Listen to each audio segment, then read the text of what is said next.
Hello बच्चों, कैसे हो आप लोग। उम्मीद है आप सब ठीक होंगे। तो चलिए आज की कहानी शुरू करते हैं। तो कहानी कुछ इस प्रकार है कि ये कहानी छोटे से गांव के एक परिवार की है जिसमें रघु अपनी पत्नी विमला और बेटे राम के साथ रहता था। इस कहानी को पूरा देखने के लिए हमारे साथ अंत तक जुड़े रहिए और हमारे चैनल को सब्सक्राइब कीजिए। रघु खेत में काम करके जो भी कमाता था उसी से अपना घर चलाता और अपने बेटे की पढ़ाई का खर्चा उठाता था। राम पढ़ाई में बहुत होशियार था और वह आगे की पढ़ाई करने के लिए शहर जाना चाहता था। रघु खेत का काम करके शाम को घर आता है। पापा, आप आ गए। मुझे आपसे जरूरी बात करनी थी। बोलो बेटा, क्या बात करनी है तुमको? पापा, मुझे आगे की पढ़ाई के लिए शहर जाना है। हाँ जी, ये वकालत की पढ़ाई करने के लिए जाना चाहता है। इसे भेज देते हैं, कुछ बन जाएगा तो हमें खुशी होगी। हाँ, तुम ठीक कह रही हो। बेटा, तुम जाने की तैयारी करो। धन्यवाद पापा। आप देखना, एक दिन आपको मुझ पे गर्व होगा।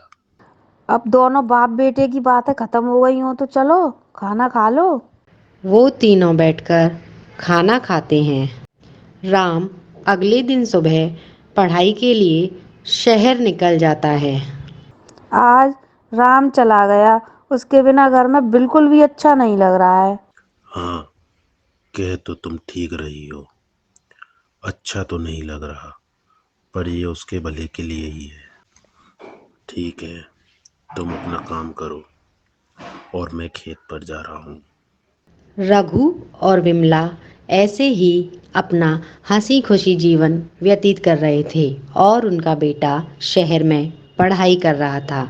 ऐसे ही बहुत समय बीत गया। एक दिन जब वो दोनों बैठकर चाय पी रहे थे, तभी अचानक एक अनजान आदमी उनके घर आता है।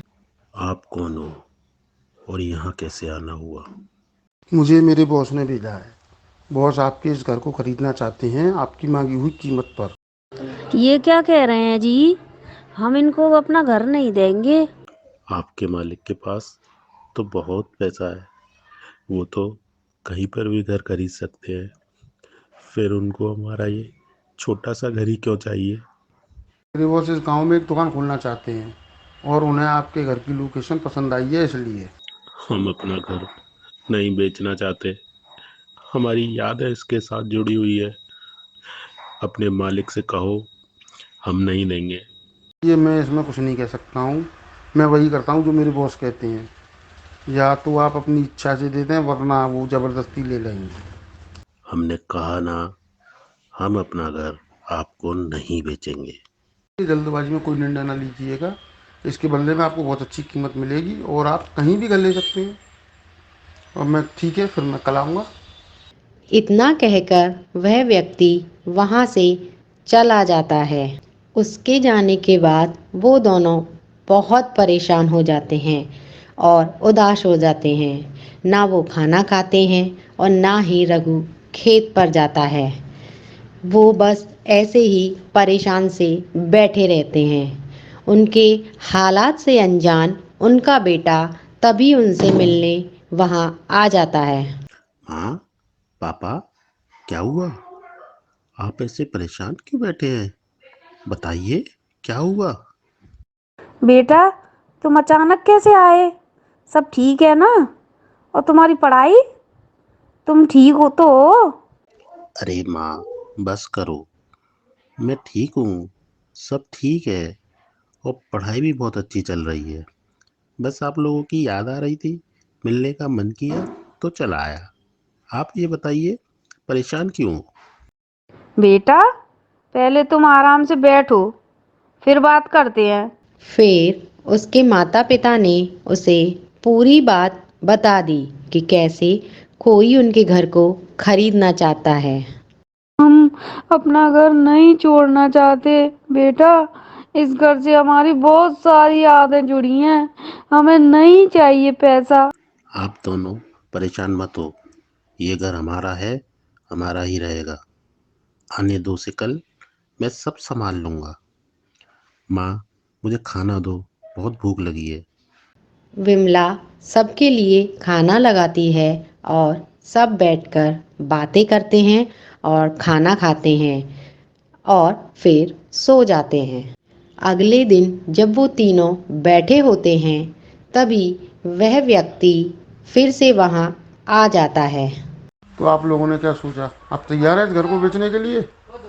नहीं, हम अपना घर नहीं बेचेंगे। मेरे माता पिता ने मुझे सब बता दिया है। अब तुम मेरी बात कान खोलकर सुनो। राम ने अब तक वकालत की जो पढ़ाई की थी उसका उपयोग करके वह सामने वाले व्यक्ति का मुंह बंद करा देता है। वो बहुत सी चीज़ें ऐसी बोलता है जिससे वह व्यक्ति घबरा जाता है। वह व्यक्ति घबराकर वहाँ से चला जाता है। अपने बेटे की सारी बातें सुनकर उसके माता पिता को उस पर बहुत गर्व होता है और उन्हें इस बात की खुशी होती है कि उनके बेटे ने बाहर जाकर पढ़ने का निर्णय लिया। बेटा, आज तुम पर बहुत गर्व हो रहा है। तुमने जो कहा वो पूरा किया। धन्यवाद पिताजी। बस आप दोनों का आशीर्वाद है। और इस प्रकार राम ने अपनी पढ़ाई लिखाई का उपयोग करके अपने घर को बिकने से बचा लिया।